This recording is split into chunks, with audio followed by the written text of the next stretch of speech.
l'ambassadeur du Rwanda en France, M. François Koulikiyum Foura. Merci beaucoup, Monsieur l'ambassadeur, de participer à cette audition. Nous avons ce matin, depuis 9 heures, pu échanger avec le gouverneur de la province du Sud Kivu, qui a livré un certain nombre d'éléments.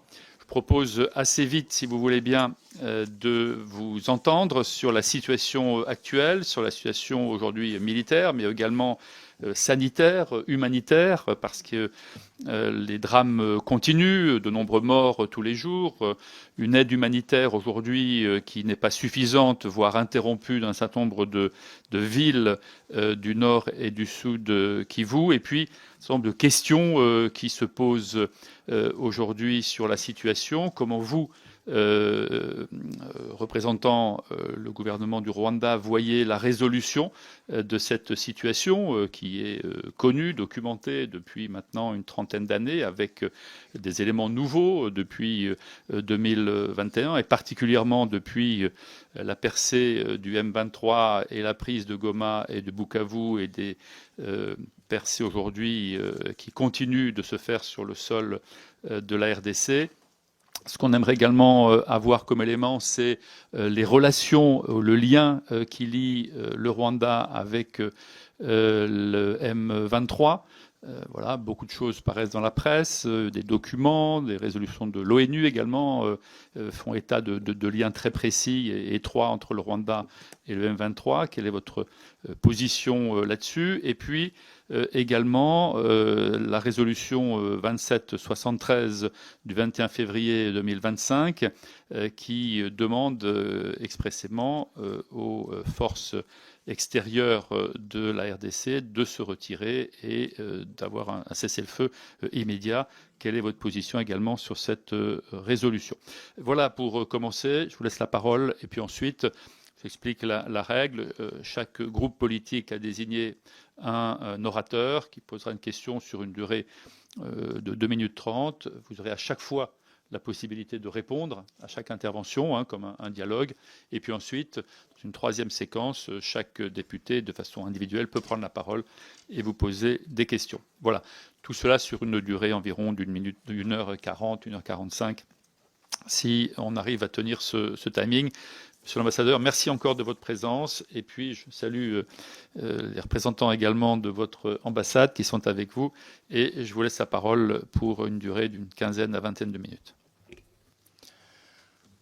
Merci beaucoup, Monsieur le Président, Mesdames et Messieurs les députés. Je vous remercie pour votre invitation et pour l'opportunité offerte au Rwanda par ma voix de vous présenter le point de vue de notre pays sur ce conflit qui ravage notre sous-région. Je tiens à vous remercier sincèrement pour la... Excusez-moi.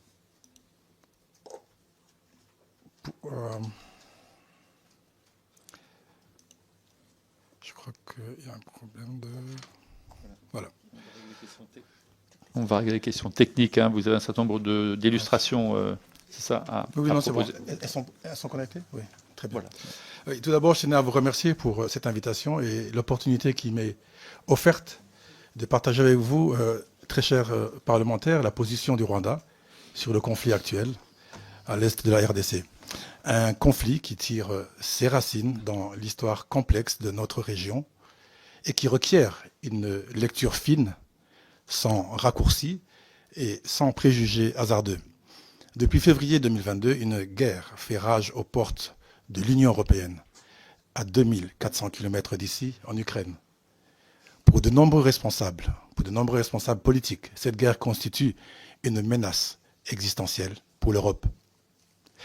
De manière similaire, mesdames et messieurs, depuis maintenant 3 décennies, le Rwanda fait face à une menace existentielle à sa frontière avec la RDC. Et ça à 170 km de notre capitale. Une distance, mesdames et messieurs les députés, équivalente à celle entre Paris et Reims. Au vu de cette menace, le Rwanda a dû adopter, en conscience et en responsabilité, des mesures de défense pour protéger sa souveraineté ainsi que son intégrité territoriale. Mais quelle est la nature de cette menace, me direz-vous?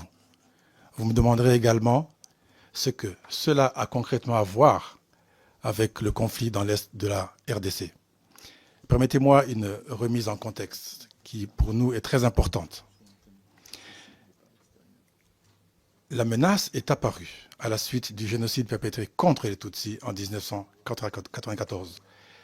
Chacun d'entre nous se souvient de l'horreur de 100 jours où plus d'un million d'hommes, de femmes et d'enfants furent systématiquement massacrés pour la seule et simple raison qu'ils étaient nés Tutsis.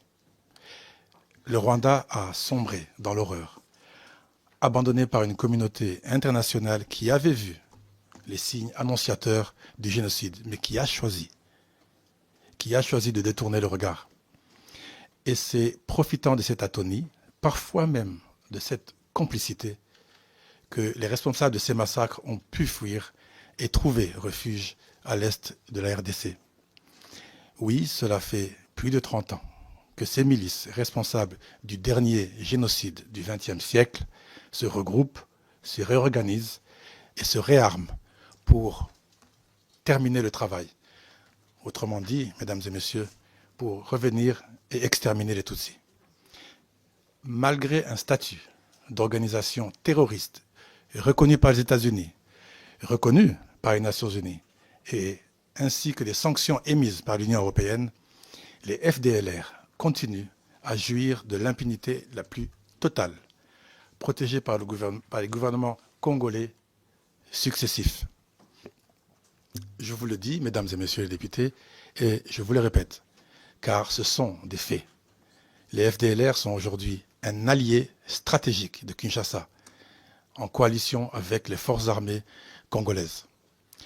Il va sans dire que le FDLR/FARDC incarne une menace sécuritaire pour le Rwanda, non seulement encouragée par la RDC, mais également tolérée par la communauté internationale et la MONUSCO, qui est censée les désarmer depuis 25 ans. Aux atrocités que ce groupe commet dans l'est de la RDC, et cela à plusieurs occasions, s'ajoutent des incursions meurtrières sur le sol rwandais en violation flagrante de notre souveraineté et de notre intégrité territoriale. Les circonstances ne se prêtent pas à un exposé détaillé de ces drames, mais permettez-moi d'en citer quelques-uns pour illustrer l'ampleur de ce phénomène avec, évidemment, une pensée pour les victimes et leurs proches. Le 18 mars 1997, les FDLR prennent d'assaut une école à Nyange, dans le nord du Rwanda. Sommés de se séparer entre Hutus et Tutsis, les élèves refusent et la grande majorité est exécutée à coups de balles et de grenades. Moins d'un an plus tard, le 19 janvier 1998 à Rubavu, 35 employés d'une brasserie sont froidement abattus dans leur bus. Le 23 décembre 1999, toujours à Rubavu, près d'une cinquantaine de civils, dont des femmes et des enfants, sont tués à bout portant. Certains brûlés vifs. Nous avons projeté des images qui vous permettent de regarder à chaque moment les éléments que je suis en train de décrire dans mon propos liminaire. Sur des cas plus récents, en octobre 2019, le même groupe frappe à Kinigi, site touristique emblématique près du parc de Virunga, abritant les mythiques gorilles au dos argenté. Résultat, 14 morts, que des civils. En juin 2022, mesdames et messieurs, leurs roquettes lancées par les FDLR FARDC pleuvent sur les districts rwandais de Musanze et Burera en pleine préparation du sommet du Commonwealth. Dernièrement, le 26 janvier 2025, dans une fuite en avant, après la prise de Goma par le M23, les FDLR/FARDC pilonnent à l'aveugle la ville frontalière de Rubavu, touchant 216 habitations, tuant 16 civils et blessant 177 autres. En presque 30 ans, la barbarie est restée la même, systématique, ciblée et profondément anti-civile. De plus, depuis la bataille de Goma que je viens de mentionner, il est prouvé, mesdames et messieurs les élus, qu'une attaque de grande envergure sur le sol rwandais était en préparation. Une attaque menée par les FDLR/FARDC, les milices Wazalendo, les forces armées burundaises, la force régionale Samir RDC, ainsi que des mercenaires européens, principalement venus de la Roumanie et dont certains ont servi dans la Légion étrangère. Des stocks d'armes importants, des stocks de munitions, une artillerie lourde, des mortiers, des missiles longue portée, des missiles anti-aériens et drones kamikazes ont été retrouvés à moins de 5 km de notre frontière. Ces armes n'étaient pas orientées vers le théâtre des opérations contre les M23, mais en direction de positions civiles rwandaises. Je vous le répète, mesdames et messieurs, ces armes étaient bel et bien dirigées vers des enfants, des femmes et des hommes rwandais. C'est donc en vertu de cette menace existentielle qui perdure depuis plus de 30 ans que le gouvernement rwandais a mis en place des mesures de défense pour prévenir que le conflit ne déborde pas sur notre territoire et surtout pour protéger la population rwandaise. Monsieur le Président, Mesdames et Messieurs les députés, aujourd'hui, si la coalition FDLR-FARDC constitue une menace pour le Rwanda, la mécanique infernale du génocide est toujours à l'œuvre en RDC. Depuis des siècles, les populations rwandophones congolaises sont présentes dans la région du Kivu, bien avant le découpage des frontières hérité de la conférence de Berlin de 1885. Au lendemain des indépendances, ces populations y sont persécutées à cause de leur identité. À l'arrivée des génocidaires, un grand nombre d'entre eux ont été assassinés, des femmes ont été violées, et c'est tout un peuple qui a été poussé à l'exil sans que le gouvernement de Kinshasa ne s'y oppose. Le Rwanda abrite à ce jour plus de 100 000 réfugiés congolais victimes de ces atrocités, tandis que l'Ouganda en accueille plus de 400 000. Ce sont ces populations-là que le M23 défend. Le M23, je le rappelle, étant un mouvement congolais et qui se bat pour les droits des populations congolaises. Mesdames et messieurs les élus, le mardi 11 mars 2025, certains députés de partis représentés ici ont été scandalisés, et ce à raison, par des propos tenus sur des questions liées au contrôle au faciès, des propos qui ont été jugés inacceptables, insupportables, racistes et voire discriminatoires. Imaginez un instant, imaginez maintenant un pays, la RDC, où le simple fait d'avoir un certain faciès, d'être assimilé à un Rwandais, à un Tutsi, constitue une condamnation à mort. L'exécution sommaire de Tutsi et de toute personne perçue comme rwandaise est devenue la norme. Pire encore, ces actes de barbarie sont exhibés sans honte sur les réseaux sociaux. Des appels à la haine sont lancés et encouragés jusqu'au plus haut sommet de l'État, ouvrant la voie à toutes sortes de dérives dont, pardonnez-moi de le préciser, des actes de cannibalisme envers leurs compatriotes rwandophones. Mesdames et messieurs les députés, le député Justin Bitakwera, un ancien ministre et figure influente, proche du président Tshisekedi, a déclaré en juillet 2023 que chaque Tutsi est un criminel né. Chaque Tutsi est un criminel né, ayant le même créateur que le diable. L'actuel ministre de la Justice, Constant Mutamba, a appelé à plusieurs reprises à la chasse aux populations rwandophones, promettant même de libérer les prisonniers qui vont se consacrer à cette tâche. Le ministre d'État et porte-parole du gouvernement congolais, Patrick Muyaya, a récemment inventé l'expression « le poison rwandais ». Une infamie qu'il a répétée sans honte dans ses interviews sur les chaînes françaises de TV5 et France 24. Ce vocabulaire est désormais régulièrement employé par les autorités de la RDC, illustrant parfaitement la montée en puissance d'un discours de haine et de stigmatisation à l'égard du peuple rwandais. Ceci reflète une stratégie de propagande délibérée visant à alimenter un climat de méfiance et d'animosité au sein de l'opinion congolaise, publique congolaise, africaine et internationale. Je vous laisse imaginer les conséquences que cela pourrait avoir sur un long terme. Mesdames et messieurs les députés, cette haine est aggravée par la mauvaise gouvernance, la corruption généralisée et la gestion opaque et prédatrice des ressources de la RDC.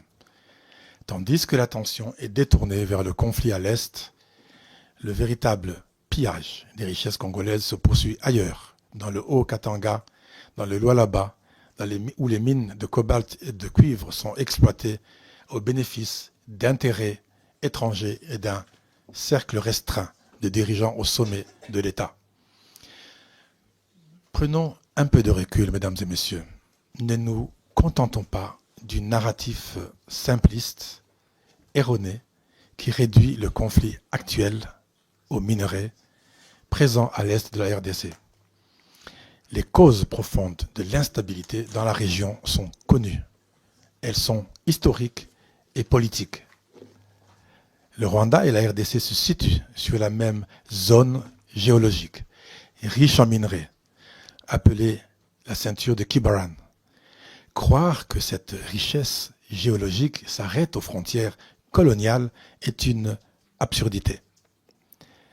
Le Rwanda est riche en ressources naturelles, y compris en or, le wolfram, le coltan et autres minerais stratégiques nécessaires pour la transition énergétique et la souveraineté de l'Europe. Mesdames et messieurs les députés, le Rwanda est en faveur d'une solution durable au conflit par la voie politique et le dialogue. C'est dans ce cadre que nous avons toujours soutenu les processus de paix entrepris depuis la réémergence de ce conflit en octobre 2021. Aujourd'hui, la médiation africaine, incarnée par le processus conjoint de la communauté d'Afrique de l'Est et de la communauté de développement de l'Afrique australe, présente une voie crédible pour une paix durable dans la région. Le Rwanda accueille positivement les récentes avancées dans ce processus et nous appelons la France et l'Union européenne, par la voix de ses représentants, à soutenir ces solutions africaines aux problèmes africains, autant sur la forme que dans le fond. L'appel injuste fait par certains pour des sanctions contre le Rwanda sape ses efforts et pousse Kinshasa à s'enfoncer davantage dans la voie militaire, mais surtout n'apporte pas de solution aux causes profondes de ce conflit. Ne nous demandez pas de choisir entre des sanctions et la défense de notre territoire, car nous choisirons toujours de protéger notre nation. Mesdames et messieurs les députés, pour conclure, j'aimerais souligner qu'une solution politique durable, assortie de garanties de sécurité à long terme pour le Rwanda, nous permettra de nous consacrer de nouveau au travail sérieux et urgent de développement de notre pays et de l'intégration économique de notre région. Le Rwanda s'efforce depuis 3 décennies à bâtir un pays uni, un pays stable et réconcilié. Le conflit n'arrange personne et ne bénéficie à personne. Depuis plus de 6 mois, de multiples initiatives de paix ont été menées et le Rwanda a toujours fait et tout fait pour qu'elles aboutissent de son côté. Le régime de Kinshasa a par contre tout fait pour les saboter.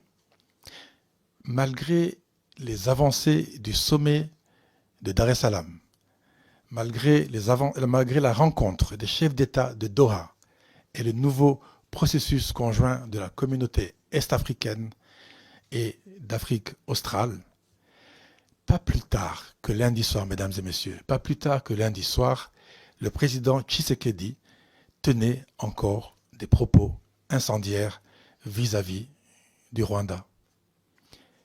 Je le répète, le Rwanda a toujours souhaité un règlement politique et sécuritaire durable pour la région.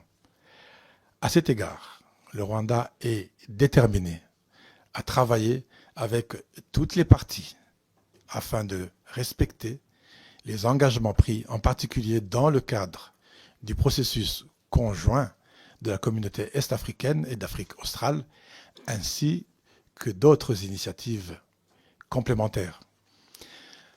Cependant, mesdames et messieurs les députés, la sécurité du Rwanda est non négociable. Et c'est pour cette raison que nos mesures de défense resteront à ses frontières jusqu'à la levée de cette menace existentielle. Le Rwanda veut la paix, les Rwandais et les Rwandaises veulent vivre en paix. Je vous remercie pour votre attention. Merci beaucoup, Monsieur l'ambassadeur, pour avoir bien expliqué la logique dans laquelle se trouve le Rwanda, en revenant notamment à l'origine du conflit, la nécessité bien sûr de protéger votre État. Les questions sur lesquelles je vous ai sollicité, je pense, vont trouver un écho parmi les intervenants à présent. Je ne vais pas les rappeler là pour ne pas prolonger et rallonger votre intervention, mais je les ai toujours en tête. Et donc, la discussion va commencer maintenant avec les groupes politiques de la Commission des Affaires étrangères. Et le premier intervenant est Laurent Mazori, et il représente le groupe Liberté Indépendant Outre-mer et Territoire.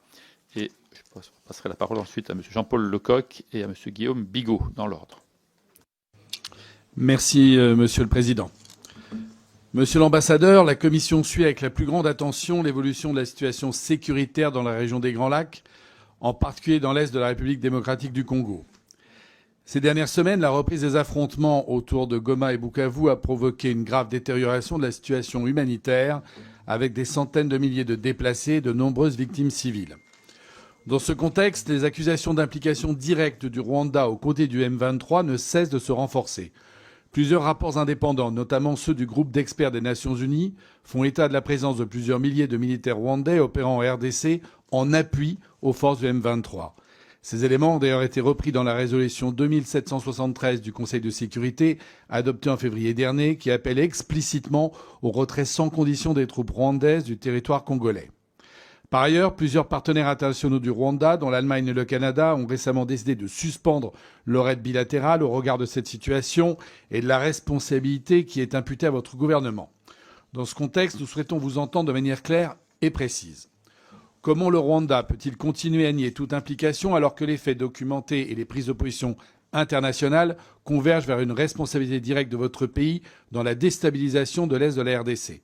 Par ailleurs, comment peut-il soutenir, et c'est surtout ce point, le M23 accusé de crimes majeurs, et notamment d'exécution d'enfants et de très nombreux viols? Pensez-vous possible, monsieur l'ambassadeur, que votre pays puisse donc arrêter ce soutien au M23 et démontrer ainsi la volonté de paix que vous venez encore à l'instant d'affirmer devant nous et dont nous vous faisons crédit? Je vous remercie. Merci, monsieur le député. Monsieur l'ambassadeur, si vous voulez bien répondre. Merci beaucoup, monsieur le député, pour cette question et je compte y apporter tous les éclaircissements possibles sur ce point. Première question relative à l'implication du Rwanda. Nous avons, de par la voix de mon ministre des Affaires étrangères et toutes les autorités politiques du Rwanda, refuté, et je veux le réaffirmer ici, s'il vous plaît, refuté la présence de troupes rwandaises sur le sol congolais. Nous n'avons pas de troupes rwandaises sur le sol congolais. Cependant, et comme je l'ai dit dans mon discours, nous avons pris des mesures défensives à nos frontières pour la raison suivante. Lorsque vous avez de l'autre côté 22 000 hommes de force congolaise, 18 000 forces Wazalendo des miliciens, 12 000 hommes de la force burundaise, 4 000 hommes de la force Samir RDC, 4 000 hommes de la force MONUSCO, toutes qui convergent ou qui proposent, les preuves sont là, d'attaquer le Rwanda, nous mettons des mesures à notre frontière pour s'assurer qu'il n'y ait aucune incursion, malgré qu'il y ait des tentatives, qu'il n'y ait aucune incursion sur notre territoire. La seconde question relative au soutien au M23. Monsieur le député, nous ne soutenons pas le M23.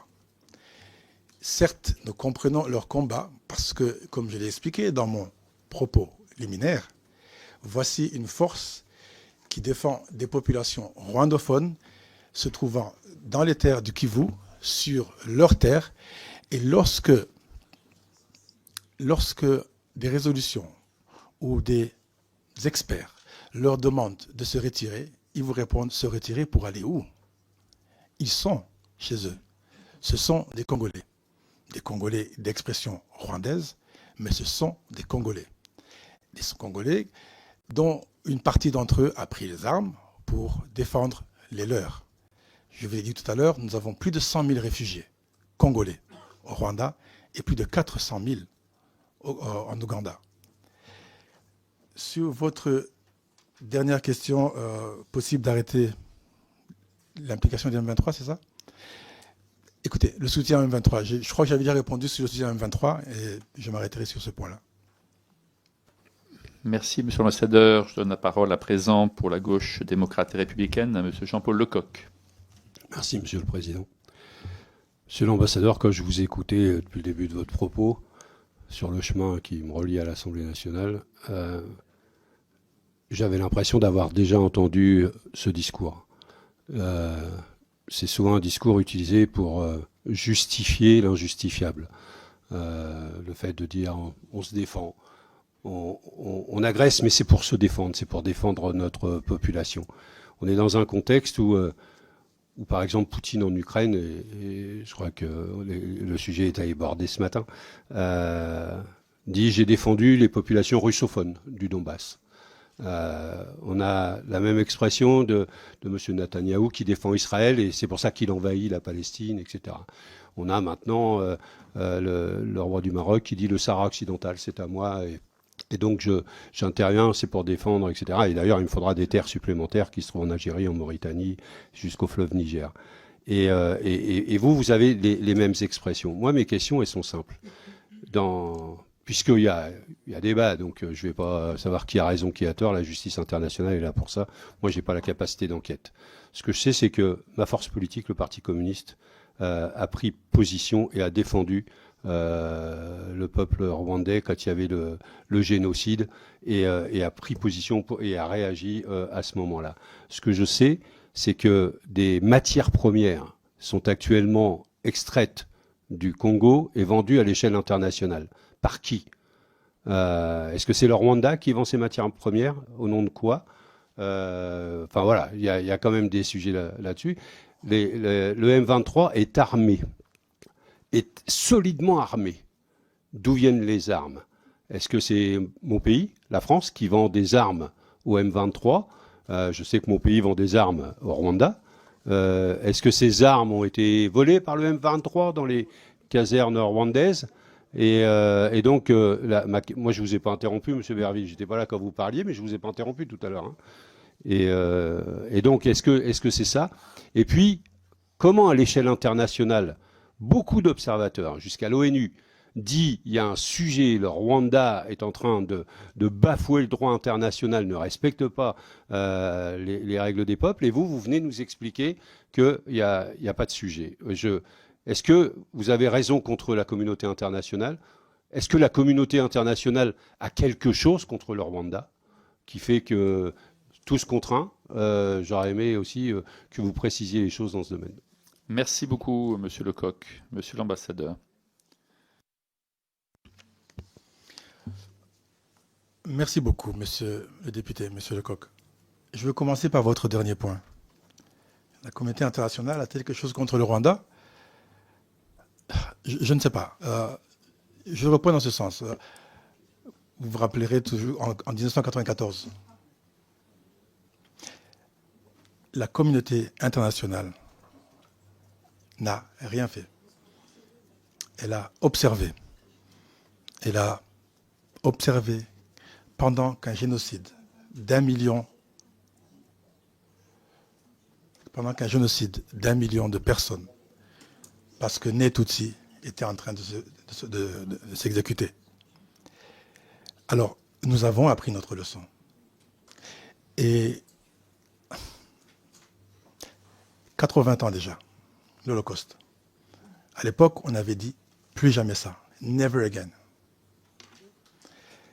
94, juste avant que le génocide se passe, on a dit never again. Mais il s'est passé. On a appris notre leçon, on s'est dit, quoi qu'il arrive, on mettra tous les moyens, aussi modestes soient-ils, en notre possession, pour que le plus jamais ça ne se fasse au Rwanda ou dans notre région. Parce que tous les signes annonciateurs dans l'est de la RDC, vu les discours de haine, vu les propos discriminatoires, vu la chasse aux Tutsis, sont en train de se passer. Les discours de haine, vous avez vu on vous a montré une image, ce que dit l'actuel porte-parole du gouvernement en parlant du poison rwandais, le ministre de la Justice qui parle de chasse aux Tutsis, aux rwandophones, et vous dites qu'il n'y a pas de signe. Je ne sais pas. Votre question par rapport aux armes, nous ne vendons pas d'armes au M23 et nous ne recevons pas d'armes. La France ne vend pas d'armes au Rwanda. Je voulais apporter cette précision. Merci beaucoup. Monsieur s'il y a une question que... Il y avait une autre question sur la question des ventes de minerais ou de matières premières. Très bien. Et puis sur la vente d'armes, la question n'était pas exactement celle-là, elle était d'où viennent les armes. Est-ce que vous avez des informations, vous, sur la provenance et la façon dont le M23 s'équipe? Il y a cette question-là. D'où viennent les armes? Oui, merci pour cette question. Mais là, je vais vous demander de vous adresser aux représentants du M23.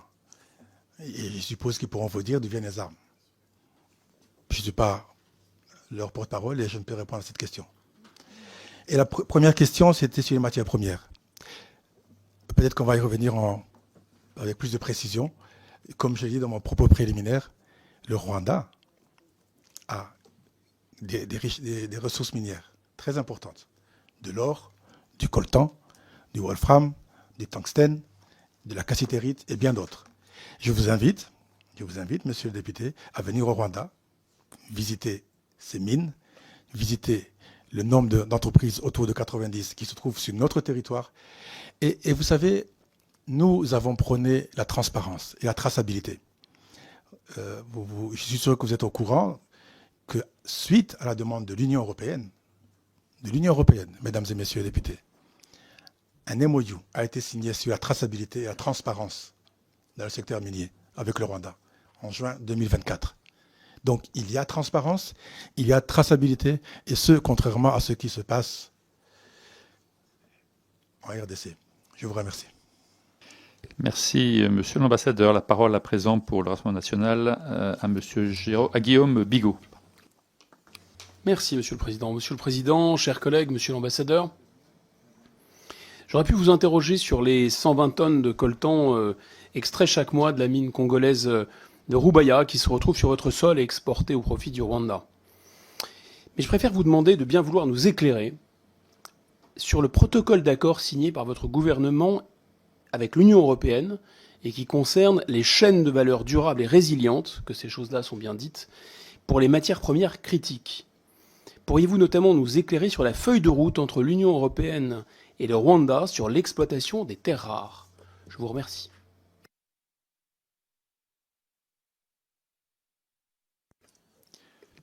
Merci beaucoup, monsieur le député Bigot. Je crois que j'avais répondu en partie quand je parlais du secteur des mines. Si on peut peut-être remettre la slide sur la projection sur les recettes des exportations, ça va vous donner une idée. du secteur minier rwandais. Alors, oui, je vais répondre. Parce que autant vous parlez de Rubaya, autant je vais vous préciser que nous avons du coltan au Rwanda. Nous ne prenons pas de coltan dans le Rubaya. Et là encore, il y a une petite confusion qui est faite, encore une fois. L'exploitation du coltan de Rubaya, une exploitation artisanale, elle est faite, comme vous, je l'ai dit dans la presse, et elle profite aux populations qui sont sur place, mais il ne faut pas confondre cette exploitation, cette exportation. J'ai vu des rapports des experts qui parlent de 320 000 $. Et ce n'est pas ça qui va venir au Rwanda, ça c'est sûr. Dans le cas du Rwanda, nous avons du coltan qui est exploité et qui est exporté en Europe. La feuille de route, je pourrais vous partager le document plus tard, si vous voulez, en rapport avec le protocole d'accord signé avec l'Union européenne. Mais encore une fois, je vais insister sur ce principe. D'un côté, nous prenons la transparence, mesdames et messieurs, et la traçabilité dans le secteur minier. Je pense que quelque chose qui devrait être non seulement encouragé par les députés qui sont là, et bien d'autres par des entreprises qui sont aujourd'hui rassurées que le Rwanda a une transparence. Et cette transparence permet d'avoir encore plus d'entreprises qui viennent sur le secteur au Rwanda, plutôt que d'aller dans la sous-région. Merci. Monsieur Bigot. Oui, enfin, le coltan extrait sur votre territoire ou sur le territoire de votre voisin, c'est un peu comme le pétrole extrait ici ou là. C'est impossible de savoir. C'est un coltan, c'est pas marqué Made in Rwanda ou Made in République démocratique du Congo dessus. Vous voyez, c'est le problème. Et là, en l'occurrence, ces 120 tonnes, ils passent bien de l'autre côté. Je suis désolé, monsieur le député, ces tonnes ne passent pas du côté du Rwanda. Et j'aurais compris si le Rwanda n'avait pas de coltan, mais le Rwanda a du coltan. Et encore une fois, comme je l'ai proposé à votre collègue, je vous invite. Vous ne voyagez pas ensemble, d'accord. J'invite à venir. Vous avez seul le micro pour l'instant. Enfin, j'entendais quelqu'un me... Oui, mais chacun peut parler, mais vous avez le micro. Merci, monsieur le député. Monsieur Bigot. Ultimement, bon, d'abord, moi, je voyage avec tout le monde.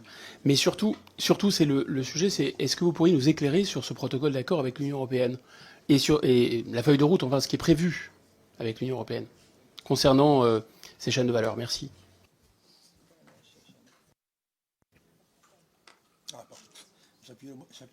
J'ai appuyé le mauvais bouton, excusez-moi. La feuille de route est précise. Comme je vous ai dit tout à l'heure, c'est un document qu'on peut vous partager à la fin de cette session. Et encore une fois, c'est un document qui est focalisé sur la transparence et la traçabilité des minerais qui proviennent, je précise, mesdames et messieurs les députés, qui proviennent du Rwanda. Je vous remercie. Je donne la parole à M. Hervé Berville pour Ensemble pour la République. Et ensuite, M. Aurélien Taché et M. Alain David se préparent. Merci beaucoup, Monsieur le Président. Merci, Monsieur l'ambassadeur, de votre présence. Comme vous l'avez dit depuis, et comme ça a été dit par le gouverneur de la province du Sud-Kivu, depuis plus de 40 ans, la région des Grands Lacs est en proie à des conflits récurrents, avec bien évidemment des populations qui sont les premières victimes. Depuis plus de 40 ans, la question à la fois des ressources minières, mais aussi la question politique, est au cœur des différents conflits entre les pays de la sous-région. Alors moi, Monsieur l'ambassadeur, j'avais 3 questions assez simples. La première, quelles sont la nature de vos liens, du lien entre le Rwanda et le M23, que ce soit financière ou en termes d'armes, comme ça a été évoqué. La deuxième, pouvez-vous nous dire, et savez-vous combien de populations rwandophones se trouvent à l'est du Congo, et savons-nous dire à peu près le nombre de génocidaires Hutus qui se sont réfugiés dans cette région? Et la dernière question, que comptez-vous faire au cours des prochains mois pour faire en sorte que la paix se trouve dans cette région, et quelles seront les mesures, notamment humanitaires, que vous pourrez prendre pour assurer que les exactions, les massacres, les atrocités s'arrêtent dans cette région? Et Monsieur le Président, si vous me permettez, nous sommes à quelques jours de la commémoration du génocide des Tutsis. Et je le dis parce que je viens d'entendre une conversation, donc je veux qu'elle soit au compte-rendu de nos travaux. J'ai entendu une collègue qui vient de dire C'est fou, je cite, que tous les peuples victimes de génocide passent d'agressé à agresseur. Madame Clémentine Autain. Et Madame la ministre Dominique Voynet vient de dire, non, je continue parce que j'ai entendu. Malheureusement, je le dis parce que je le dis. Et vous avez indiqué, Madame la ministre, ils ont une position victimaire. Dire ça en présence d'un ambassadeur, dire ça au moment où on est en train de commémorer le génocide des Tutsis, je trouve ça indécent. Et je comprends. Non, je termine. Non, mais attendez, vous avez le droit Monsieur de... Berville, vous avez je 15 termine, secondes. Et je termine. Et je comprends pourquoi, pendant des décennies, la classe politique française a été incapable de faire la vérité sur ce rôle dans le génocide des Tutsis. Alors, Madame Autain, mais dans un format court, Oui. voilà, et qu'on puisse continuer Plusieurs l'audition, éléments. mais bien évidemment, Je vous vous avez remercie la parole. beaucoup. Plusieurs éléments. Je pense que vous voyez la distance. Il y a des conversations primées et des prises de position politique. Donc, vous n'êtes pas mon porte-parole, donc vous n'avez pas à relater. Non, vous n'avez pas entendu ce que nous avons dit. Primo. Deuxièmement, pas de leçon à recevoir sur le Rwanda. Ma première question écrite comme parlementaire a été sur cette question du Rwanda pour que la France fasse toute la lumière sur les responsabilités de notre État dans le génocide du Rwanda. Donc, attention à ce que vous êtes en train de dire. Attention à ce que vous êtes en train de dire. Ce n'est pas une conversation. N'insinuez pas. C'est pas une conversation. Madame Autain, la parole. N'insinuez pas des choses. Et Monsieur Berville. Mais enfin, Monsieur Berville. c'est insensé. Je Écoutez. ne souhaite pas qu'il y ait une conversation. Donc, prenez la parole, terminez ce que vous avez à dire. Monsieur Berville, on écoute Madame Autain. Je pense que l'attitude de M. Berville est un vrai problème pour notre commission. Ça n'est pas la première fois qu'il agit de la sorte. Et je pense qu'il faut mettre un terme à cette agressivité, le fait de parler quand je parle et de rapporter des conversations qu'il n'a pas entendues. Ce ne sont pas des manières de faire. Merci. Merci bien. Monsieur l'ambassadeur, vous avez la parole pour répondre à Monsieur Berville. S'il vous plaît.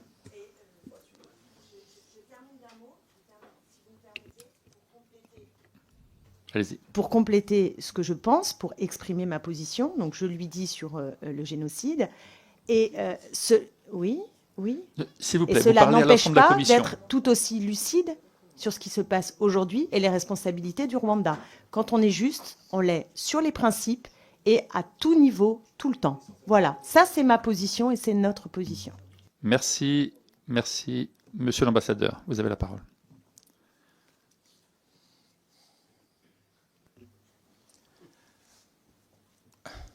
Monsieur le Président, Mesdames et Messieurs les députés, si vous permettez, je vais juste commencer par commenter un peu sur le... Ah, ne vous y mettez pas vous aussi, monsieur l'ambassadeur. Non, mais c'est une précision. Je vous en prie. Je n'ai Allez-y, pas allez-y. entendu la conversation. Allez-y, j'essaie de mettre une touche. Juste Monsieur une l'ambassadeur. précision. On parle du génocide des Tutsis. S'il vous plaît, s'il vous plaît. On parle du Monsieur l'ambassadeur, la génocide parole. du Tutsi, des Tutsis, pas du génocide du Rwanda. Et cette position victimaire, c'est vrai que elle est, je trouve plus les mots. Nous sommes choqués, nous sommes indignés que de tels propos soient tenus. Monsieur l'ambassadeur, Mais- ça ne figure pas, monsieur l'ambassadeur, ça ne figure pas, personne n'a pris la parole pour dire ça, monsieur l'ambassadeur. Répondez à la question de monsieur Berville, personne n'a pris la parole pour évoquer ce point et cette position. Donc, Je peux continuer, Continuez. Madame la députée? monsieur l'ambassadeur a la parole. Bah, sauf s'il n'y avait pas de micro, peut-être, mais j'ai entendu ce qui a été dit, c'est pour ça Allez-y, que je vais monsieur. commenter, et je m'arrête là. Très bien. On va revenir sûrement sur des questions liées encore à cette situation. Je m'en tiendrai aux réponses, mais la question... Monsieur l'ambassadeur, répondez à monsieur Berville qui a posé une question. Vous n'écoutez Monsieur le pas ce Président, qui est je dit vais- par ailleurs. Monsieur Ne le vous laissez Président, pas. je vais répondre à monsieur Voilà. le député Berville. 3 questions. La première liée à la notion du lien entre le Rwanda et le M23. Je crois que j'ai été précis tout à l'heure. Nous n'avons pas, le Rwanda n'a pas de lien avec le M23. Malheureusement, et c'est pas, ne m'adresse pas nécessairement à M. Berville, mais il y a ce narratif un peu simpliste où on pense que parce que les gens du M23 parlent une langue qui est le Kinyarwanda, on pense qu'ils sont rwandais. Ce sont, je le précise, des Congolais. Et ils se revendiquent également comme Congolais. il ne vous viendra pas à l'esprit, je pense, ici, de dire à un Strasbourgeois qui parle allemand qu'il est allemand. Même chose, le fait qu'il parle Kinyarwanda, que ce sont des populations rwandophones, ne les empêche pas d'être des Congolais. Donc nous n'avons aucun lien financier d'appui en armement avec le M23. Deuxième question. Population rwandophone à l'Est. Ah, pardon, c'était les mesures humanitaires. Nous avons offert notre appui au cas où... et regardez bien à la prise de Goma le 26 et les jours qui ont suivi. Nous avons reçu aussi bien les autorités officielles de la MONUSCO, des forces, plus de 300 mercenaires européens sont entrés au Rwanda, ont été reçus. Des militaires congolais, FARDC, qui fuyaient le combat, ont été reçus. Des populations congolaises ont été reçues et traitées de manière décente, digne, sur notre territoire. Nous invitons toutes les populations qui se sentent en danger et sont entrées au Rwanda de revenir s'il le faut. Le reste, c'était des commentaires dont on va éviter de revenir. Voilà. Oui, je crois que j'ai répondu à la question. Très bien. Merci pour votre réponse. La parole à présent pour la France Insoumise à Monsieur Aurélien Taché. Merci Monsieur le Président, merci Monsieur l'Ambassadeur. Le 7 avril, ce sera effectivement, ça a été rappelé, la journée internationale consacrée au génocide des Tutsis au Rwanda. Un concert était prévu en France à cette date, le concert Solidarité Congo. Vous avez demandé son report, Monsieur l'Ambassadeur, et vous avez eu raison. Rien ne doit pouvoir entraver le devoir de mémoire sur le génocide et l'horreur que vous avez justement rappelé. Mais rien ne doit non plus pouvoir entraver le devoir de solidarité avec le peuple congolais, aujourd'hui victime d'une guerre d'agression menée dans l'est de la République démocratique du Congo. Après la défaite temporaire du M23 en 2013, 11 pays de la région des Grands Lacs, dont le Rwanda, se sont mis d'accord pour mettre un terme au conflit le plus meurtrier depuis la Seconde Guerre mondiale et garantir la paix au Congo. Ce protocole d'Addis Abeba imposait à ces États le respect de toutes les souverainetés et proscrivait toute forme d'ingérence interne dans les pays voisins. Alors, Monsieur l'Ambassadeur, j'ai bien compris que vous nous disiez que votre pays n'avait aucun lien direct avec le M23. Tous les documents de l'ONU et des instances internationales disent l'exact contraire. Tout démontre qu'aujourd'hui, votre pays est le principal financeur de ce mouvement et que votre armée est même présente, malgré vos dénégations ce matin, sur le sol congolais. Vous nous dites qu'elle est là pour assurer finalement la sécurité de l'État rwandais et pour protéger la communauté Tutsi qui serait encore persécutée. Et si c'est vrai, c'est évidemment totalement inacceptable et il faudrait mettre un terme immédiatement. Mais qu'est-ce que vous pouvez nous apporter comme preuve de l'effectivité d'un seul acte attentatoire à la sécurité du Rwanda dans la période récente commis depuis le territoire congolais ou de cette persécution? Car tout porte à croire au contraire que l'objectif premier du M23 et de l'armée rwandaise est de capter les nombreux minerais que compte la région.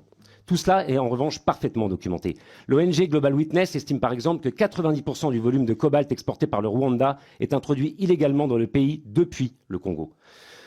Aucune action de groupe terroriste n'est effectivement tolérable, mais aucune action de groupe terroriste ne peut justifier non plus le massacre de populations civiles ou la volonté d'annexer un pays. Alors, Monsieur l'Ambassadeur, je vais vous poser une question simple.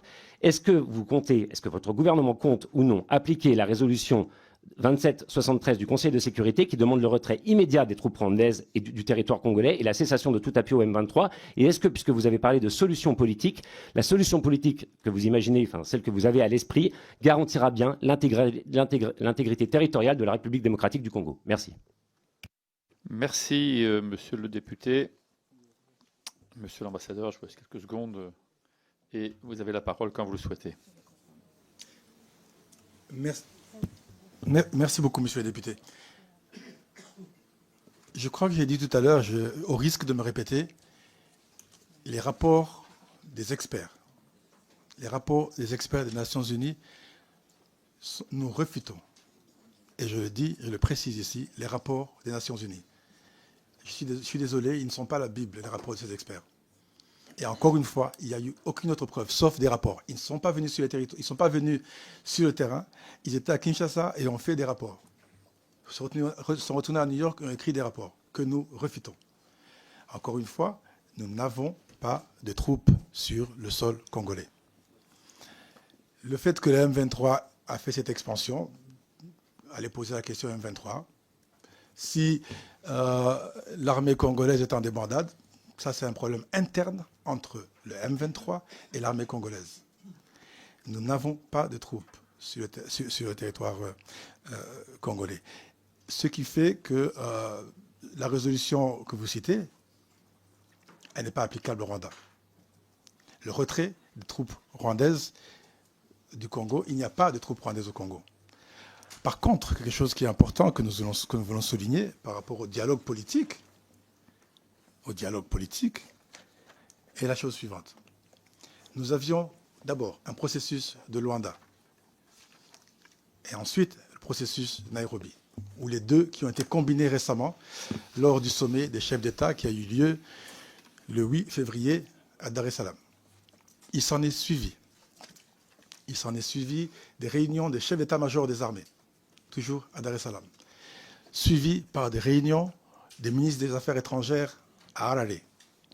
Et là, je parle de la fusion des deux processus.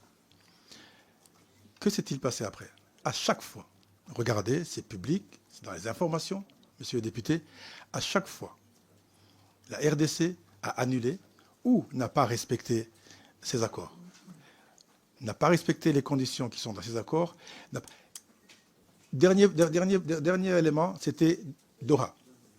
Voilà que les deux chefs d'État se rendent à Doha, se rencontrent, signent des accords communs, un communiqué qui demande un cessez-le-feu, qui demande le dialogue entre le M23 et les autorités congolaises. C'était, je crois, la première fois qu'il acceptait de dialoguer. Le lendemain de cette réunion de Doha, le président Tshisekedi fait une interview dans le Figaro. Allez regarder l'article, où il parle de Pantin, en parlant du M23, où il revient sur la résolution 2773. Alors, qu'est-ce que vous souhaitez?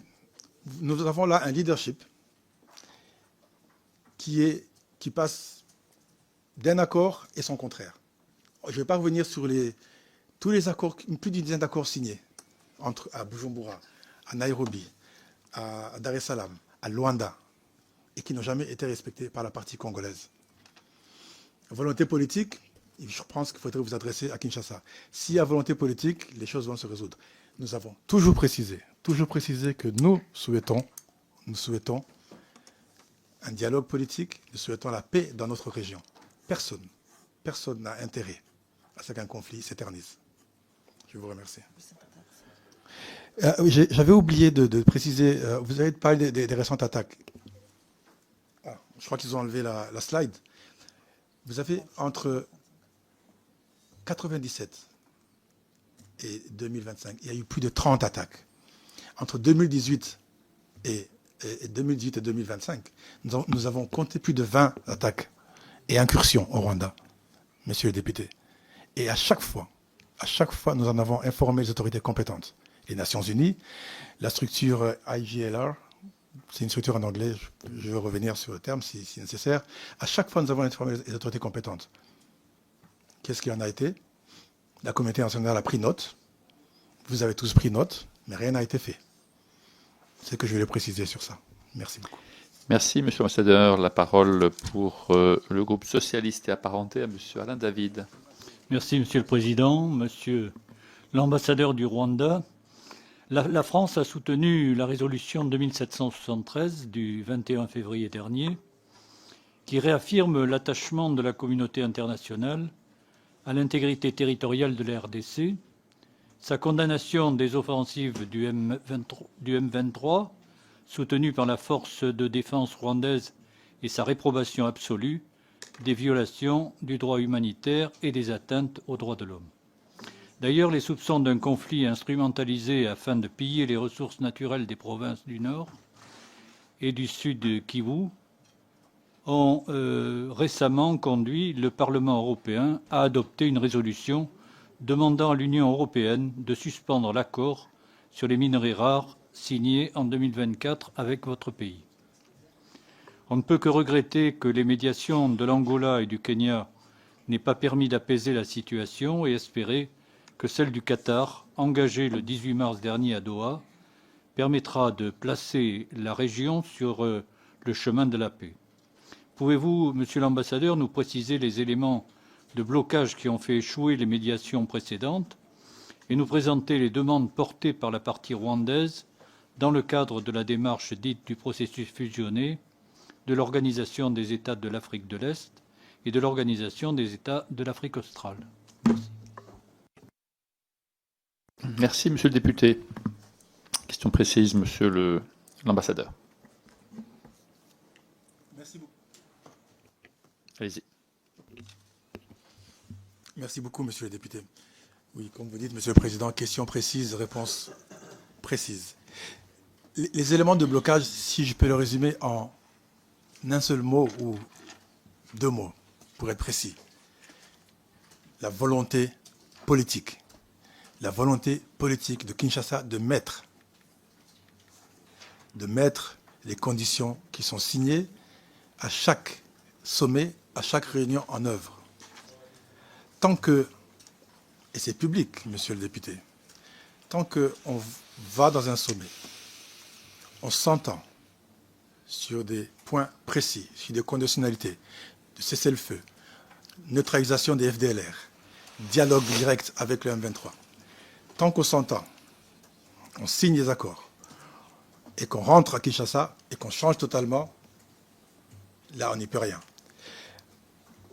Depuis quelques semaines, nous avons entendu la ministre des Affaires étrangères de Kinshasa parler de... Je pense qu'il est temps de commencer à faire un dialogue. Mais vous avez vu que ce nouveau message, cette volte-face vient du fait que, malheureusement, le M23 est en train de prendre plus de territoire et que je pense Kinshasa se sent acculé et décide maintenant de passer au dialogue. C'est une bonne chose. Il est important de continuer à dialoguer. Mais pour nous, il n'y a pas que le dialogue. Il faut que du côté du Rwanda, on nous garantisse la sécurité. Il faut que du côté du Rwanda, monsieur le député, les FDLR/FRDC soient neutralisés. Voici ma réponse sur ce point-là.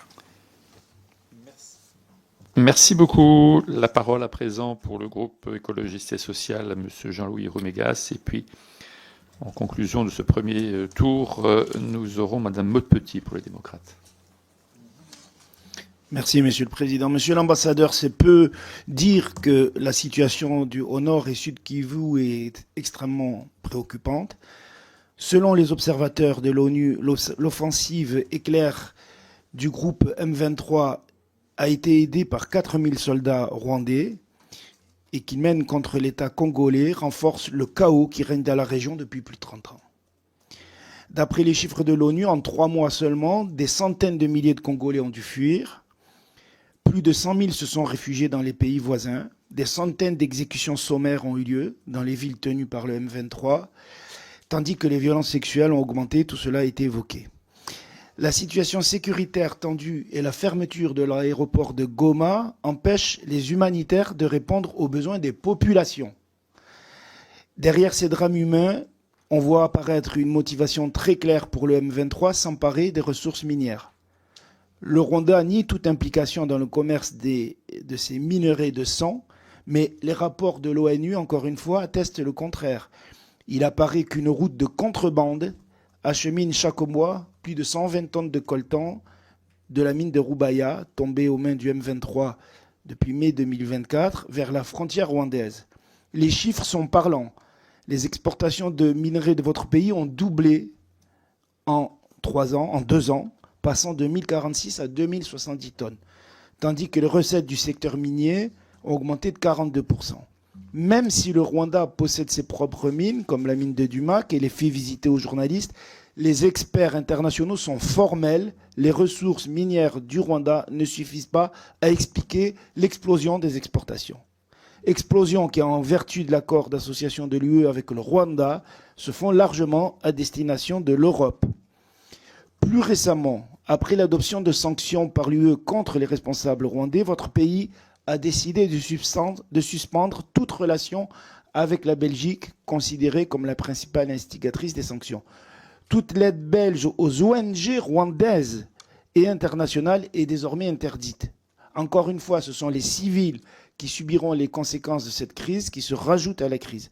Alors, monsieur l'ambassadeur, en quoi la suspension de la coopération avec la Belgique, notamment l'interdiction de son aide aux ONG, sert-elle réellement les intérêts du peuple rwandais, alors que cette aide bénéficie en grande partie aux populations les plus vulnérables?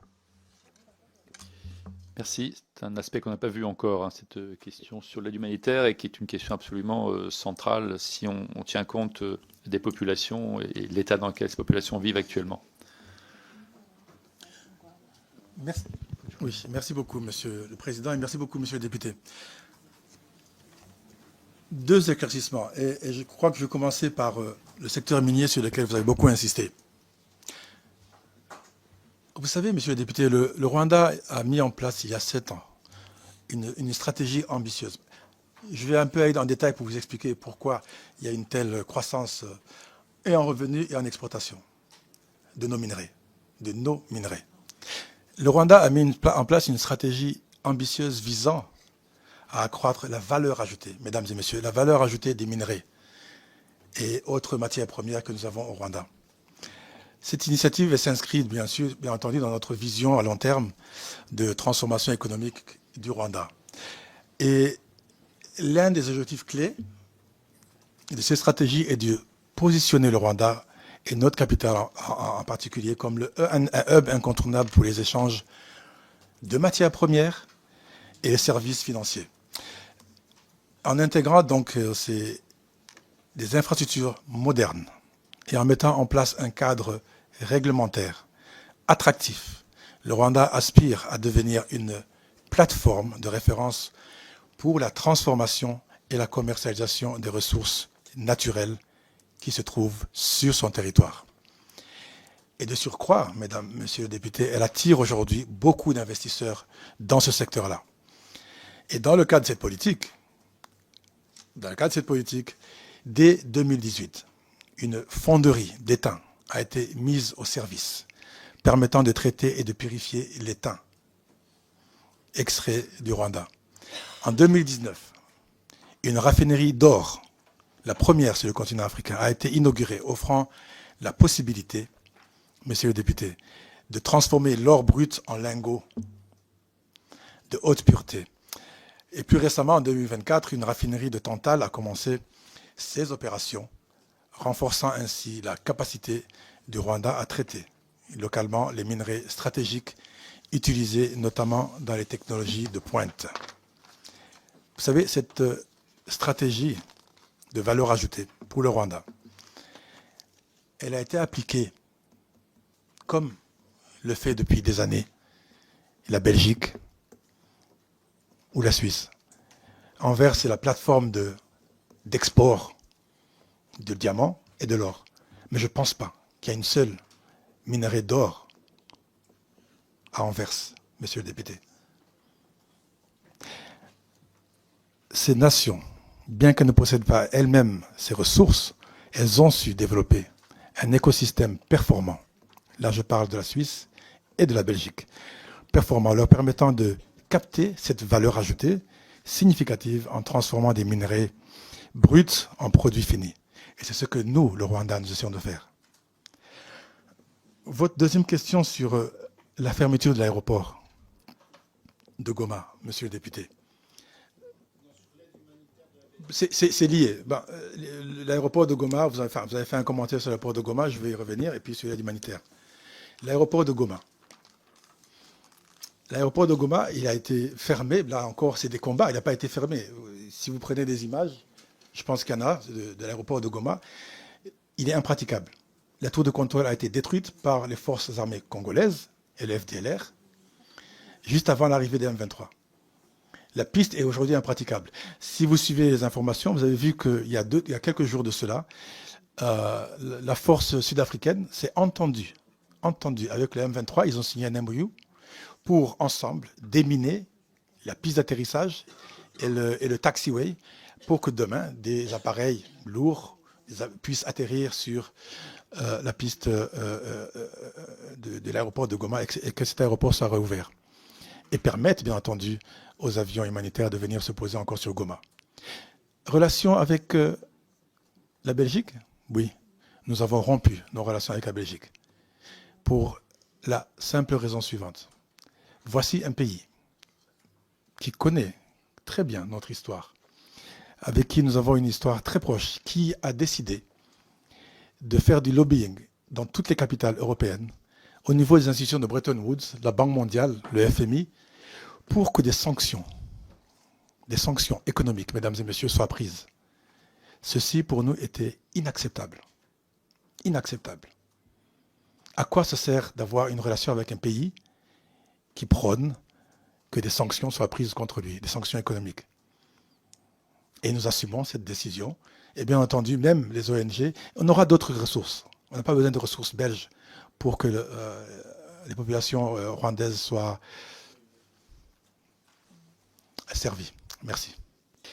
Merci, Monsieur l'Ambassadeur. Peut-être pour prolonger la question, si vous me permettez, on a compris votre position sur les minerais, sur l'exploitation des minerais. On connaît bien sûr le développement économique du Rwanda, l'attractivité, vous l'avez rappelé, de plateformes de transformation sur l'étain, sur l'or, sur le tantal prochainement. Mais est-ce qu'on peut imaginer, Monsieur l'Ambassadeur, que des opérateurs privés franchissent la frontière aujourd'hui à partir de mines situées dans l'est du Congo et se rendent au Rwanda justement pour profiter de ces installations ou de l'exportation? Est-ce que ça, c'est des trafics qui sont possibles et qui passeraient sous le spectre de la visibilité officielle?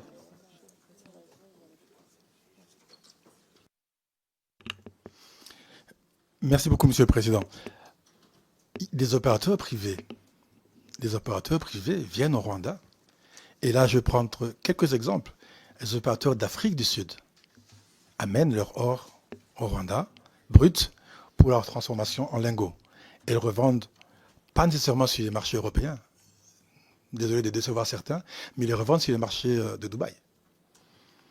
Les opérateurs d'Afrique de l'Ouest amènent leur or.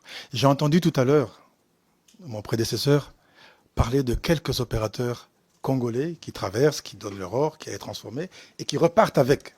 J'ai entendu dire ça tout à l'heure. Qui repartent avec et qui vont le vendre sur Dubaï. Donc, et là encore une fois, je peux vous donner aussi des exemples chez les opérateurs européens. Nous avons beaucoup d'opérateurs européens qui viennent au Rwanda, font des transactions et réexportent ces matières premières valorisées en Europe. Merci beaucoup. Et bien entendu, il y a une traçabilité grâce à cette MOU qui a été signée avec le Rwanda. Merci beaucoup, Monsieur l'Ambassadeur. Madame Maude-Petit pour le groupe Les Démocrates.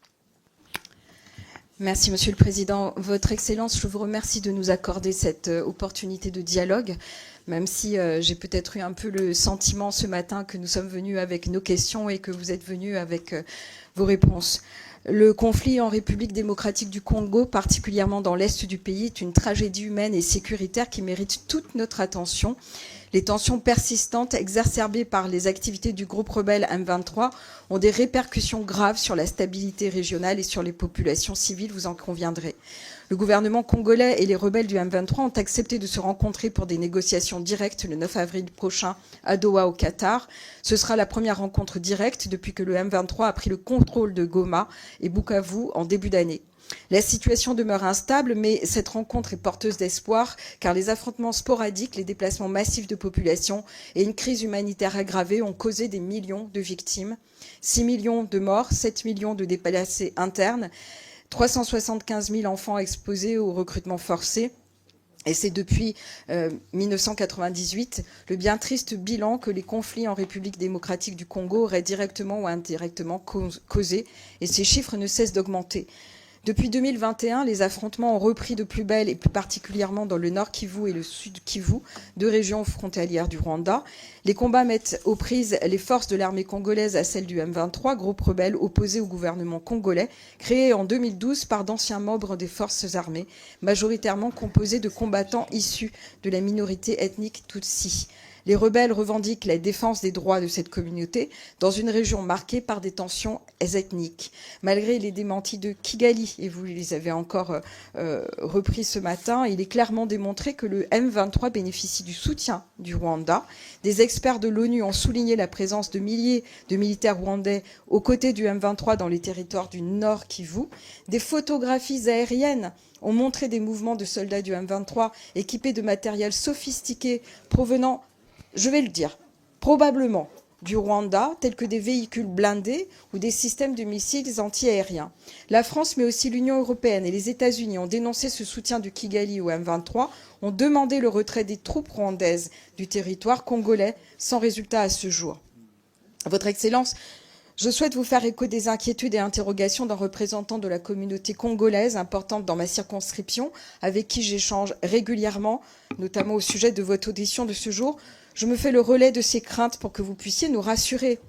Première question, comment justifiez-vous la présence des troupes rwandaises sur le sol congolais? Avez-vous clairement appelé le groupe rebelle M23 à cesser les exactions dans l'État congolais?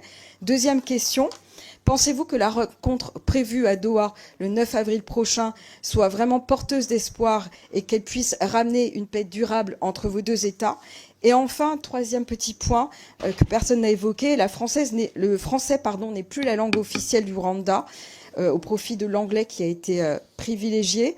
Votre positionnement sur le retour du Rwanda au sein de la francophonie à travers l'OIF serait intéressant à entendre. Je vous remercie. Merci Madame la députée, Monsieur l'ambassadeur. Trois gros blocs de questions, en tout cas thématiques. Trois gros blocs de questions. Je vais peut-être commencer par la dernière. Je pense parler français et je vous promets que la grande majorité de nos concitoyens parlent français. Mais surtout, préciser la chose suivante.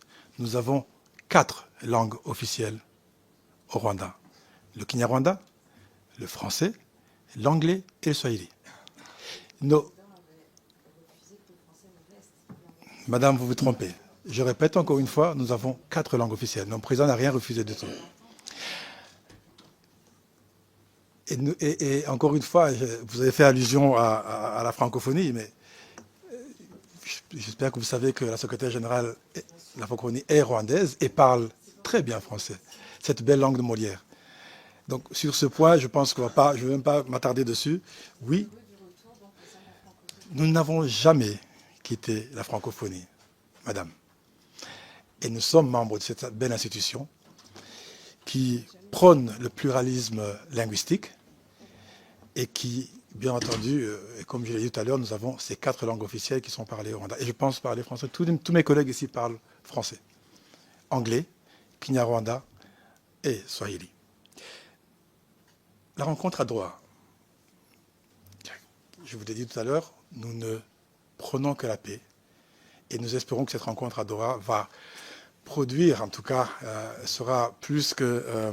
elle est la bienvenue. Il n'y a pas très longtemps, le 18 mars, les chefs d'État se sont rencontrés. Malheureusement, le lendemain, vous avez vu l'article dans le Figaro du président Tshisekedi qui tient un discours totalement opposé aux discussions qui ont eu lieu à Doha, pas plus longtemps qu'avant-hier, lundi, devant tout un peuple. Tout un peuple. Le président Tshisekedi a encore tenu des propos incendiaires vis-à-vis du Rwanda, même des propos négationnistes par rapport au génocide des Tutsis. Quand vous avez entendu tous ces propos, quand vous avez tous ces langages, j'ose espérer que Doha, la prochaine rencontre, va se tenir et sera produire des résultats positifs. Nous nous demandons que la paix. Nous ne souhaitons qu'un dialogue politique. Et nous souhaitons que ce dialogue se passe surtout entre le M23 et le gouvernement de Tshisekedi. Bien entendu, pour le Rwanda, et j'insiste sur ce point, il faut qu'il y ait une garantie sécuritaire qui suppose neutralisation des FDLR. Merci beaucoup. La première, c'était... Ah oui, la présence des troupes. Je crois que j'ai été précis. Je ne voulais pas revenir dessus, madame. Nous n'avons pas de troupes rwandaises sur le territoire congolais. Les images, je peux vous montrer des images de troupes d'autres pays. Mais il n'y a aucune image, sauf si vous pouvez me partager ces images. Et encore une fois, nous réfutons les propos et les allégations tenues par les experts des Nations Unies. Merci, monsieur l'ambassadeur. Nous avons 4 orateurs inscrits. La parole est à madame Nadège Abamangoli. Et puis, dans l'ordre, madame Pascale Ego, madame Christine Engrand et madame Amélia Lacrafi. Monsieur l'ambassadeur, merci pour votre présence.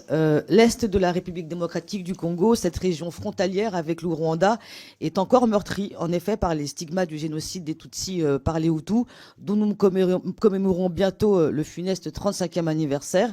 Et je le dis, nous condamnons tout discours xénophobe et toute menace à l'égard du peuple rwandais. Mais justement, la sous-région ne doit pas replonger dans l'horreur. Les hommes et les femmes de l'Est de la RDC souffrent. 7 millions de déplacés, des crimes de guerre, des viols, des pillages de ressources. La présence de milices adossées à divers États voisins crée le chaos. Il faut mettre fin aux spirales de violence, aux discours de haine, à la loi du talion, à la catastrophe humanitaire.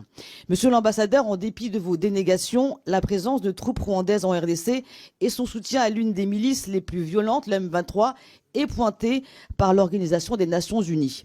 Nous le répétons à chaque fois qu'il est possible, notre boussole, c'est le droit international, la diplomatie au service des peuples et de la paix. Pour faire la paix, il faut être 2, voire 3 dans le cas présent. Les tentatives de médiation entre la RDC, le M23 et le Rwanda ont été infructueuses jusqu'à ce 18 mars qui a vu l'émir du Qatar réunir les présidents Kagame et Tshisekedi et laisser entrevoir la perspective d'un cessez-le-feu. Il faut faire des pas pour lever les doutes et montrer votre volonté de mettre fin aux violences. Aussi, puisque vous indiquez que la question des minerais qui aggravent les violences n'est pas au cœur de la crise au Congo, le Rwanda est-il prêt à accepter la mise en place d'un mécanisme africain ou international d'ailleurs sur la certification et de la traçabilité des minerais de la région des Grands Lacs ? Voilà, merci Madame la députée pour cette question de résolution de traçabilité des minerais dans la zone des Grands Lacs. National, parce que je pense que c'est la garantie aussi qu'il y ait une volonté de toutes et tous d'arriver vraiment à ce que, si cette question n'est pas la question centrale, c'est ce que vous avez dit, or beaucoup d'États le pensent, et il se trouve qu'il y a quand même aussi une exploitation de cette question économique dans le secteur, en fait. Et y compris quand même des milices qui sont présentes de longue date et qui terrifient les populations. Merci, monsieur l'ambassadeur. Merci beaucoup, madame la députée, et merci pour ces précisions. Le secteur des mines, je vois que c'est un secteur, en tout cas, qui passionne non seulement les députés, mais beaucoup d'opérateurs économiques. Parce qu'encore une fois, il s'agit de millions ou de milliards de revenus pour certains. Mais en l'occurrence, je le précise ici, surtout pour des compagnies étrangères, européennes, occidentales. Ce sont ces compagnies qui exploitent le cobalt, le cuivre dans les régions du Katanga et dans la région du Lualaba. Ce sont des compagnies européennes, mesdames et messieurs les députés. Alors, si nous avons, et à l'initiative, à la demande, madame la députée, de l'Union européenne, accepté et signé un accord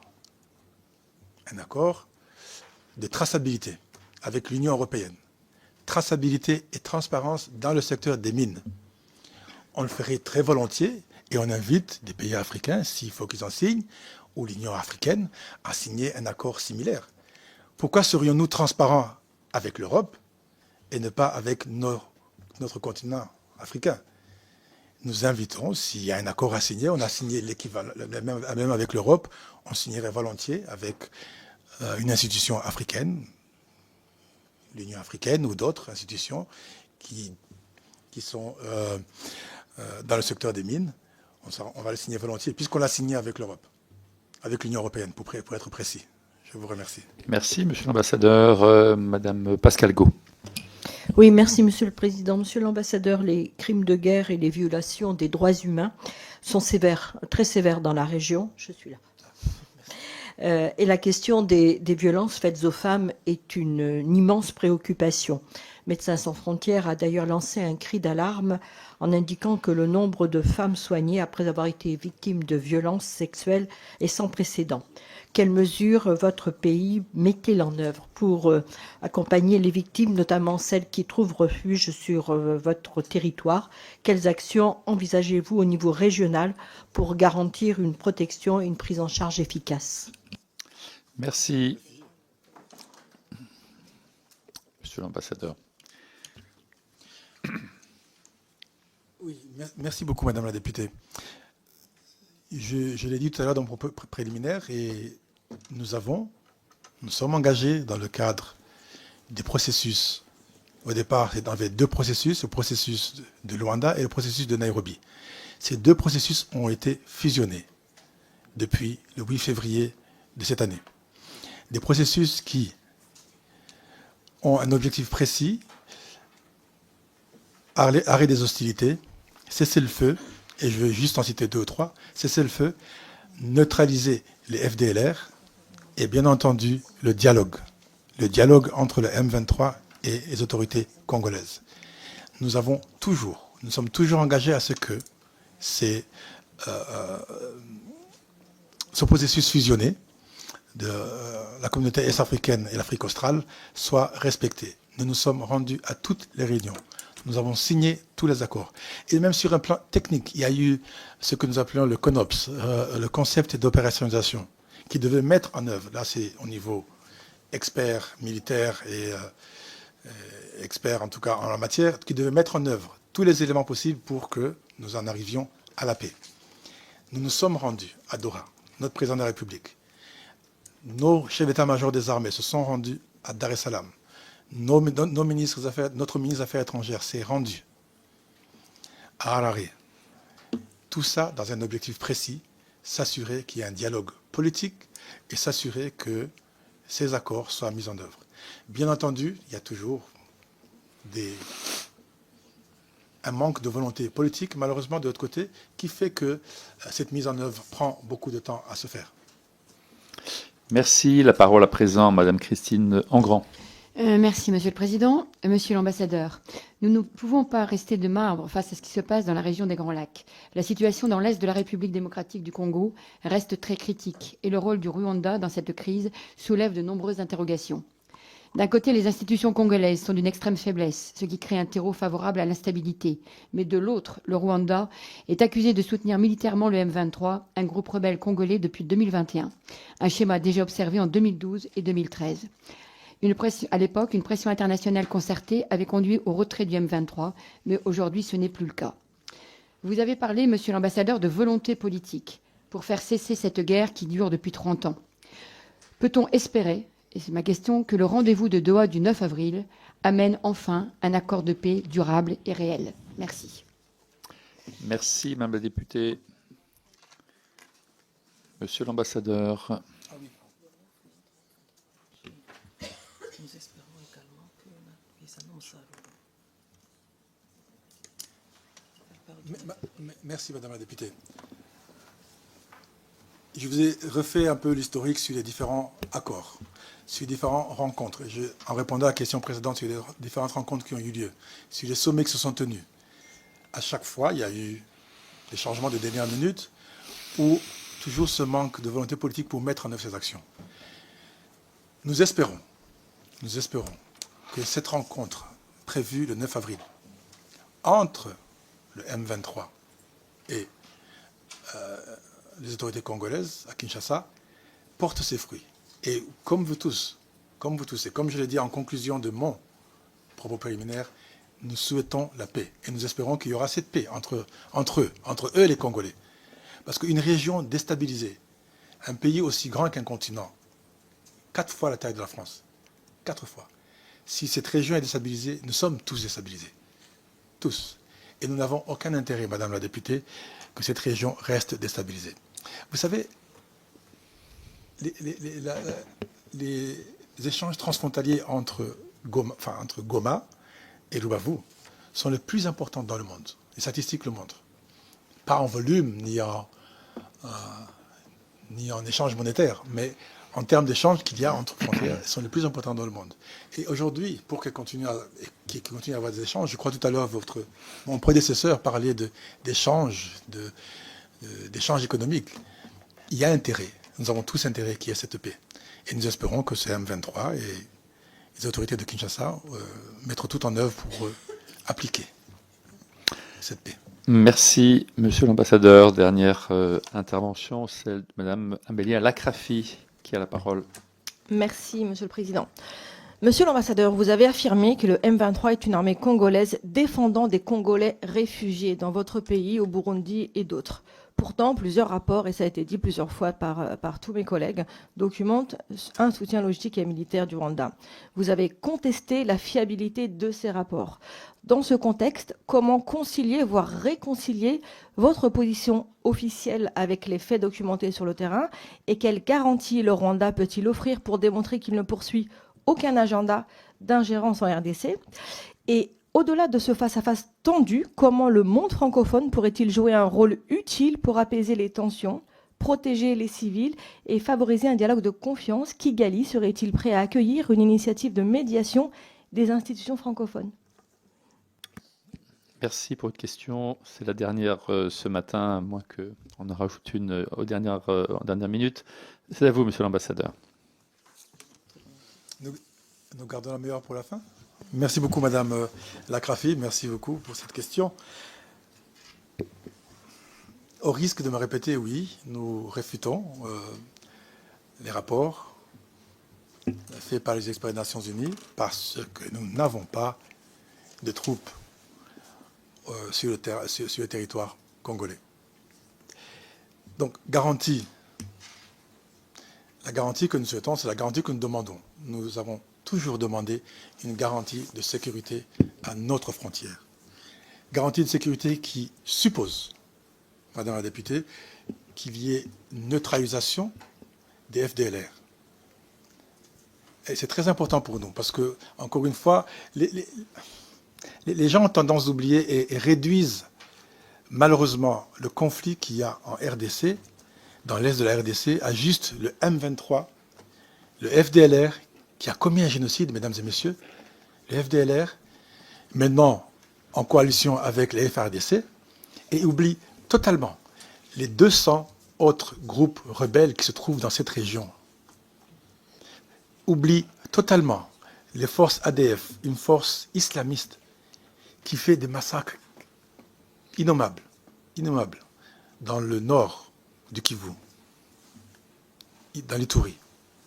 Ça, on omet de dire ça. Et même dans certains rapports des Nations Unies, on revient encore sur les exactions du M23 et on oublie, ou en tout cas les médias oublient de relever toutes les exactions commises par les FARDC et /FDLR, les exactions commises par les miliciens Wazalendo, les exactions commises par les forces burundaises sur place et les exactions commises par les mercenaires européens. Donc la garantie que nous souhaitons, Madame la députée, c'est surtout une garantie de sécurité à notre frontière. Et pour cela, elle suppose qu'il y ait une neutralisation des FDLR. Je vous remercie. Merci. La parole à Hervé Berville, qui l'a souhaité. Merci, Monsieur le Président. Une petite question, après avoir entendu les différentes interventions, qui demeure, c'est à l'heure des réseaux sociaux, de portables qui peut être dégainé partout, tout le temps, des images satellites.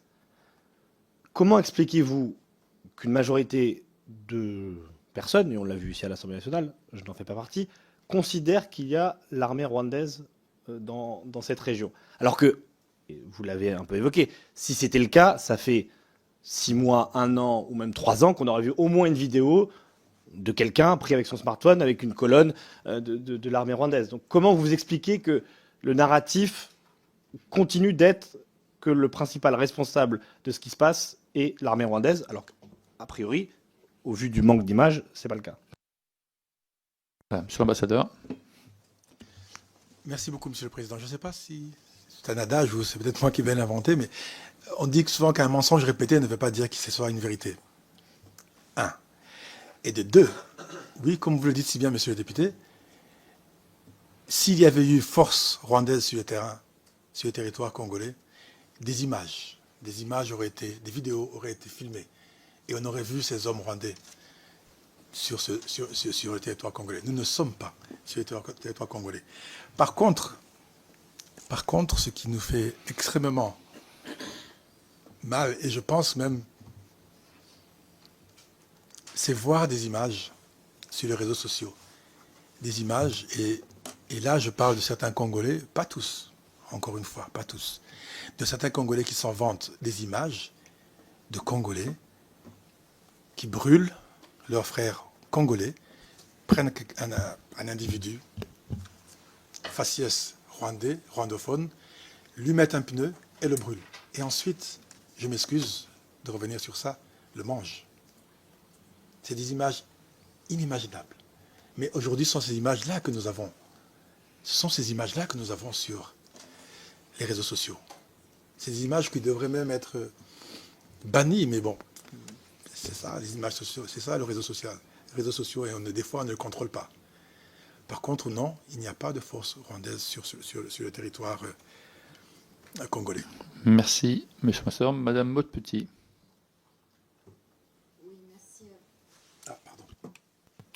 Merci, Monsieur le Président, pour cette dernière question.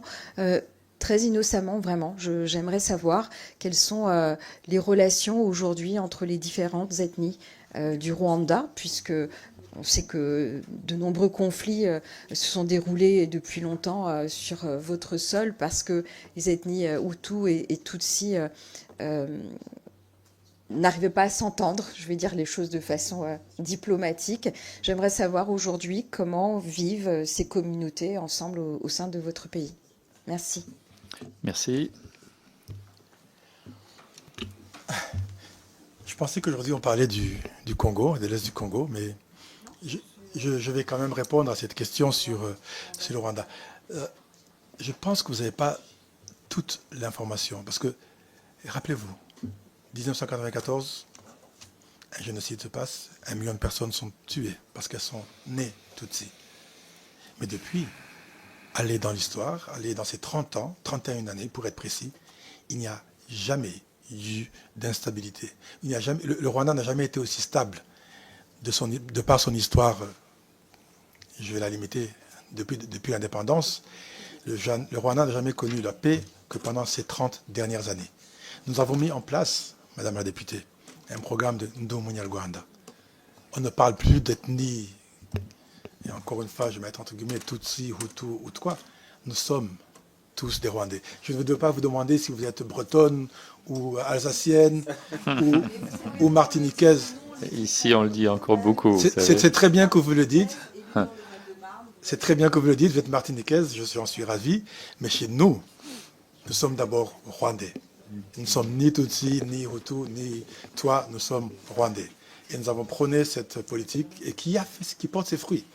Le Rwanda est réconcilié, le Rwanda est un pays uni et le Rwanda est un pays qui avance. Merci. Nous allons entendre Madame Stella Dupont et ensuite je suspendrai la séance. Merci Monsieur le Président, merci Monsieur l'Ambassadeur pour la clarté de vos propos. Mais après avoir conduit les 2 auditions à suivre ce matin, c'est vrai que je suis dans l'expectative sur les pistes qui, nous l'espérons tous, seraient en capacité de résoudre la situation terrible et les drames terribles connus sur vos territoires respectifs. Ma question, c'est une petite question en définitive. J'ai entendu, vous avez répété à nombre de reprises que il n'y avait pas de troupes rwandaises en RDC. Pour autant, ma question porte sur une nuance, c'est-à-dire, ok, j'entends votre affirmation, malgré les dénégations présentées dans des rapports, mais j'entends votre affirmation. Est-ce que vous pouvez répondre à la question suivante, qui est de dire, mais est-ce que vous avez assez de troupes qui ne sont pas, selon vous, rwandaises, apportées, et est-ce que votre pays apporte un soutien à ces troupes d'une quelconque manière? Merci. Merci, Monsieur l'ambassadeur. Merci beaucoup, Madame la députée. À quelle troupe fait allusion? Parce que... Pardon, Monsieur l'ambassadeur, effectivement. Je parlais du M23. Je pense que ce sera la question qui sera revenue le plus au cours de cette session. Je comprends qu'elle vous préoccupe beaucoup. Vous avez raison qu'elle vous préoccupe beaucoup. Mais au risque de me répéter, nous n'avons pas de lien et nous n'appuyons pas le M23. Le M23, c'est souvent, et c'est public, c'est sur YouTube, c'est sur leur chaîne, vanté à chaque fois qu'il avançait, prenait des armes, prenait des équipements des troupes congolaises qui étaient en débandade, des forces armées officielles congolaises et /FDLR qui étaient en débandade. Tant mieux pour eux. Et c'est tout ce que je peux dire à ce point. Maintenant, s'il y a des précisions que vous voulez avoir au niveau du M23, je vous invite à essayer de ou les contacter ou contacter leurs représentants et qui vous diront d'où proviennent leurs armes et leur équipement militaire.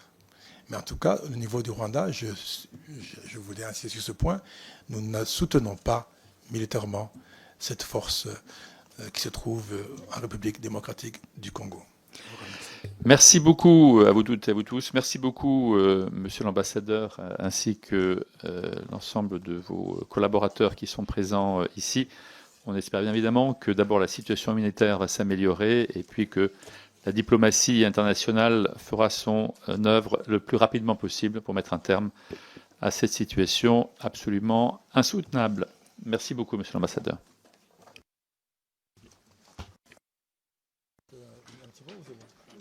Allez-y, allez-y. Merci beaucoup, Monsieur le Président. Merci beaucoup, Mesdames et Messieurs les députés. Juste un petit mot. Juste un petit mot pour vraiment vous remercier encore pour l'invitation.